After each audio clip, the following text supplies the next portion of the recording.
కేంద్ర బడ్జెట్లో తెలంగాణకు మరోసారి పెద్ద గుండు సున్నా దక్కిందన్నారు బీఆర్ఎస్ వర్కింగ్ ప్రెసిడెంట్ కేటీఆర్.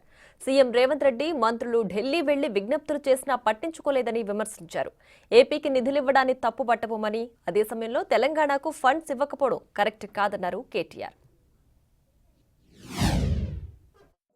తెలుగువారి కోడలు కాబట్టి ముఖ్యంగా మన రాష్ట్రంతో కూడా పరిచయము సంబంధము వారికి ఇక్కడే స్థిర నివాసం కూడా ఉంది కాబట్టి ఈ బడ్జెట్లోనైనా మనకు న్యాయం చేస్తారేమో, ఈ బడ్జెట్లోనైనా తెలంగాణ పారిశ్రామిక రంగానికి, తెలంగాణలోని పేదలకు, తెలంగాణలోని ఇన్ఫ్రాస్ట్రక్చర్కి పెద్దపీట వేస్తారేమని చెప్పి మేము ఆశించినాం. కానీ దురదృష్టం ఇవాళ 48,21,000 కోట్లతో బడ్జెట్ పెట్టినప్పటికీ అందులో పెద్ద ఎత్తున కొన్ని రాష్ట్రాలకు పెద్దపీట వేసినప్పటికీ తెలంగాణ ప్రస్తావన మాత్రం లేకపోవడం అనేది నిజంగా కూడా బాధాకరం, శోచనీయం. తెలంగాణలో 4 బీజేపీ ఎంపీలు గతంలో ఉంటే ఇవాళ తెలంగాణ ప్రజలు ఆ సంఖ్యను రెట్టింపు చేసినారు, 8 మందిని గెలిపించారు.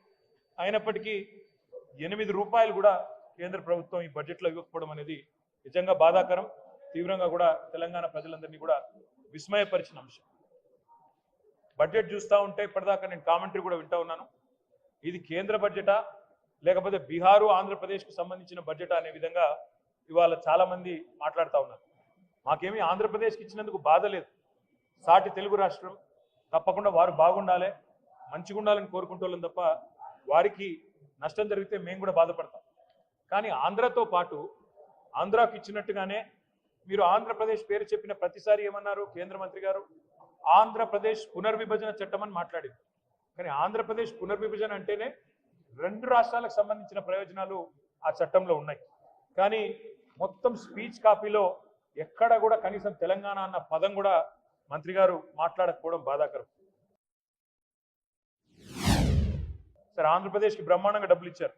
అమరావతికి 15,000 కోట్లు, తర్వాత భవిష్యత్తులో ఇంకా అవసరంగా అయితే ఎక్కువ డబ్బులు ఇస్తామన్నారు. అదేవిధంగా పోలవరం నిర్మాణానికి సంపూర్ణ సాయం చేస్తామన్నారు. అదే మాదిరిగా ఆంధ్రప్రదేశ్లో మరి పారిశ్రామిక అభివృద్ధికి ప్రత్యేక సహకారం ఇస్తామన్నారు. వైజాగ్ చెన్నై ఇండస్ట్రియల్ కారిడార్స్ పెడతామన్నారు. అదేవిధంగా కొప్పర్తి ఓర్వకల్లు ఇండస్ట్రియల్ జోన్స్కి అక్కడ ఎలక్ట్రిసిటీ, వాటరు, రోడ్స్, హైవేలకు ప్రత్యేక నిధులు అన్నారు. వైజాగ్ చెన్నై కారిడార్ కూడా డబ్బులు. అదేవిధంగా బెంగళూరు కూడా, హైదరాబాద్ టు బెంగళూరు కారిడార్ కూడా డబ్బులు ఇస్తున్నామన్నారు. అదేవిధంగా ఆంధ్రప్రదేశ్లోని వెనుకబడ్డ ప్రాంతాలకు ప్రత్యేక ప్యాకేజీ అన్నారు. రాయలసీమ, ప్రకాశం, ఉత్తరాంధ్ర జిల్లాలకు ప్రత్యేక ప్యాకేజీ అన్నారు. మాకు ఆంధ్రప్రదేశ్కి ఇచ్చిన దాని మీద దుగ్ధ లేదు, బాధ లేదు, అసూయ లేదు. తెలుగు రాష్ట్రం, పక్క తెలుగు రాష్ట్రం బాగుపడితే సంతోషించటోళ్ళమే, తప్పకుండా స్వాగతిస్తాం ఆంధ్రప్రదేశ్కి ఇచ్చిన దాన్ని. కానీ కేవలం ఆంధ్రప్రదేశ్కు, బీహార్కు రెండింటికే ఇస్తూ మిగతా 26 రాష్ట్రాలను మరి చిన్నచూపు చూడడం అనేది నిజంగా బాధాకరం. తెలంగాణ ప్రభుత్వం రేవంత్ రెడ్డి గారి నాయకత్వంలో మన చాలామంది చాలాసార్లు ఢిల్లీకి పోయి అక్కడ మంత్రులను కలిసినట్టుగా కూడా వార్తలు వచ్చినాయి. కానీ ఒక్కటంటే ఒక్కటి కూడా వీళ్ళు చెప్పింది వాళ్ళు వినిపించుకున్నట్టయితే కనబడడం లేదు. మొత్తంగా చెప్పాలంటే తెలంగాణకు ఈ బడ్జెట్లో మళ్ళొక్కసారి దక్కింది పెద్ద